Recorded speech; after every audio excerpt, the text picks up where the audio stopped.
নমস্কাৰ ৰাইজ, মই পৰশ নতুন এটি ভিডিঅ'লৈ স্বাগতম জনাইছোঁ সকলোকে।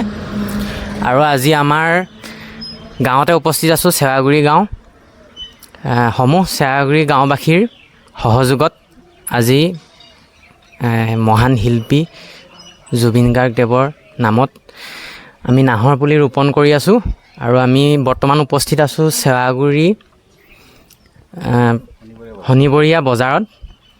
এয়া আমি নাহৰ পুলি ৰোপণ কৰিছোঁ আৰু গাঁওবাসী ৰাইজ আছে, সকলোৱে আমি মিলি নাহৰ পুলি ৰোপণ কৰি আছোঁ। দুআষাৰ ক'ব।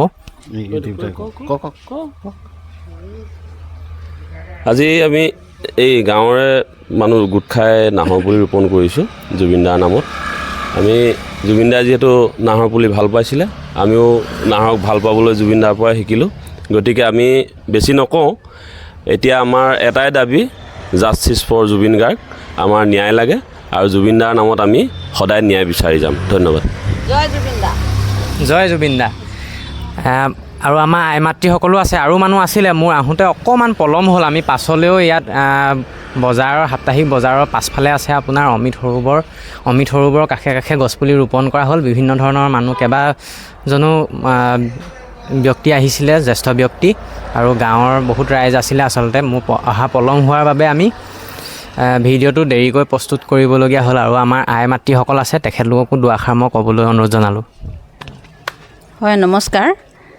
আমি আজি অসমৰ প্ৰাণৰ শিল্পী জুবিন গাৰ্গৰ নামত আমাৰ গাঁৱৰ সকলো মানে আহিছিল, যথেষ্ট ৰাইজ আহিছিল, বৰ্তমান গুচি গৈছে বাৰু। আৰু আমি তেখেতৰ নামতে আজি নাহৰ পুলি ৰোপণ কৰিলোঁ। আৰু তেখেতক সদায় চিৰস্মৰণীয় হৈ থাকিব, নাহৰ পুলিকেইটাৰ লগতে তেওঁৰ নাম সদায় জড়িত হৈ থাকিব। গতিকে আমি সকলোৱে তেওঁৰ জাষ্টিছ বিচাৰিছোঁ। ধন্যবাদ। আমি এইটোকে আশা কৰিছোঁ যে অতি সোনকালে জুবিনদাৰ আচলতে ন্যায় লাগে, যিহেতু তেখেতক পৰিকল্পিতভাৱে আচলতে হত্যা কৰা হৈছিল। আৰু আমাৰ পৰা এটা উজ্জ্বল নক্ষত্ৰ কাঢ়ি নিয়াৰ দৰে হৈছে সমূহ অসমবাসী। আচলতে এইবাৰ অহাবাৰ চাগে বিহু বুলি ক'লে একেবাৰে সেমেকা বিহু হ'ব। কেনেকৈনো বিহু আমি উদযাপন কৰিম, তাকে আচলতে সকলোৱে চিন্তা কৰি আছোঁ বা দুখিত। মই আচলতে সেই সময়ত শ্ৰদ্ধাঞ্জলি অনুষ্ঠান এটাতো উপস্থিত নাই। এইবাবেই উপস্থিত নাই, মানুহবিলাকৰ মনবিলাক বা তেওঁলোকৰ সকলোৰে মনখিনি বেয়া হৈ আছে। এইবিলাক চাই থাকিও আচলতে ভাল নালাগে। আৰু আশা কৰোঁ তেখেতে যিহেতু গছ গছনি চৰাই চিৰিকটি ভাল পাইছিলে, আপোনালোককো মই আহ্বান জনাওঁ যাতে গছসমূহ জীয়াই ৰাখক, গছ নাকাটিব, অযথা গছ কাটি প্ৰকৃতি ধ্বংস নকৰিব। গছ থাকিলেহে আমি জীয়াই থাকিম, চৰাই চিৰিকটিবোৰ জীয়াই থাকিব। আচলতে আমি প্ৰাকৃতিকভাৱে জীয়াই থাকিব লাগিব, যান্ত্ৰিক হ'লে নহ'ব। মই তাকে আশা কৰিলোঁ।